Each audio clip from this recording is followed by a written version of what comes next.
आणि शुद्ध अंतःकरणाने जर आपण कथा ऐकली तर नक्कीच मला जळती दोषाचे डोंगर, शुद्ध होती नारी नर, गाती ऐकती सादर. हा शब्द फार महत्वाचा आहे बघा. मी आता अगोदर जे सांगितलं आणि या ठिकाणी आलेला शब्द गाती ऐकती सादर, आदर. आदरपूर्वक जर आपण कथा ऐकत असेल, जे पवित्र हरिकथा त्यांचे जळती दोषाचे डोंगर म्हणजे इथं आले बघा, त्यांचं काय सांगायचं असते, त्याचं कामच आहे असं म्हणून जर आला असेल तर त्याला ज्ञान प्राप्त होणार नाही. या ठिकाणी येणारी अशी माणसं आहेत तीन प्रकारचे. काही माणसं या ठिकाणी येत असताना श्रोता म्हणून येतात, काही माणसं सरोता म्हणून येतात आणि काही माणसं स्वतः म्हणून येतात. समजते ना? 3 नंबरचा फार आवडतो मला. स्वतः तो काय करतो, या ठिकाणी येतो आणि आल्याबरोबर एखादा खांब बघतो. इथं नाही बघा,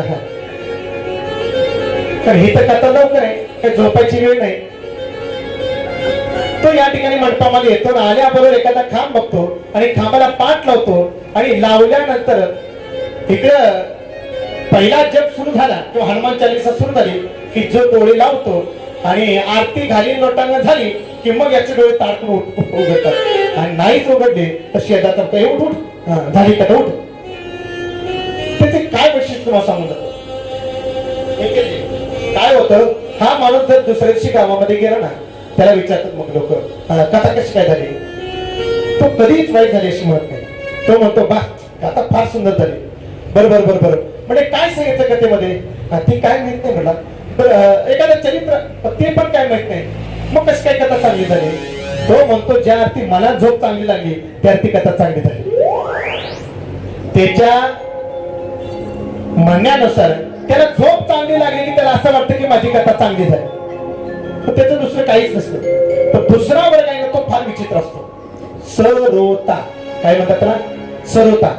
तो या ठिकाणी येतो आणि आल्यानंतर फक्त एकच करतो, इकडे जरा बघ, जरा इकडे मंडपात असा पाहिजे होता, इकडे लाईटच असे पाहिजे होते, ती वाजवणारच असे पाहिजे होते, ती गाणारेच असे पाहिजे होते, ती महाराजच असे पाहिजे होते. आम्ही टीव्हीवरती बघितलं असं गंध लावलेले महाराज होते.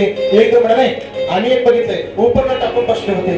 काय करायचं तुम्हाला, तुम्ही काय करायचं. म्हणजे तो या ठिकाणी येतो आणि इथं आल्यानंतर फक्त उनिवा दुनिवा बघतो ना, त्याला म्हणायचं सरोता. काय म्हणायचं, सरोता. आणि 3 नंबरचा आहे तो श्रोता. सर्वांगाचे कान करून जो कथा कीर्तन श्रवण करतो त्याला म्हणायचं श्रोता म्हणायचं.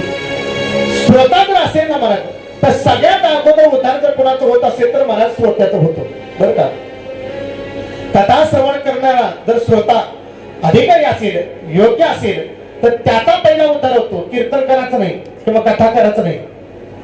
कारण नवविधा भक्ती मध्ये पहिली भक्ती जर कोणती असेल तर ती श्रवण भक्ती आहे.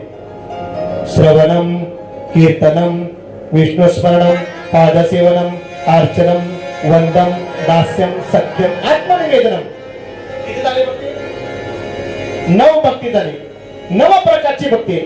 श्रवण कीर्तन विष्णुस्मरण पादसेवनम अर्चनम वंदनम दास्यम सत्यम आत्मनिवेदनम. या नववेदा भक्तीमध्ये पहिली भक्ती कोणती सांगितली? श्रवण भक्ती आहे. आणि मग श्रवणाच्या मेसे बैसावे हे होणे साम्राज्य भुवनी सुखी नांदी मध्ये. काय बघा श्रवण करण्याचा काय अधिकार सांगितलाय. श्रवणाचे मेसे बैसावे हे होणे साम्राज्य भुवनी सुखी नांदी मध्ये इतका अधिकार श्रोत्याचा आहे.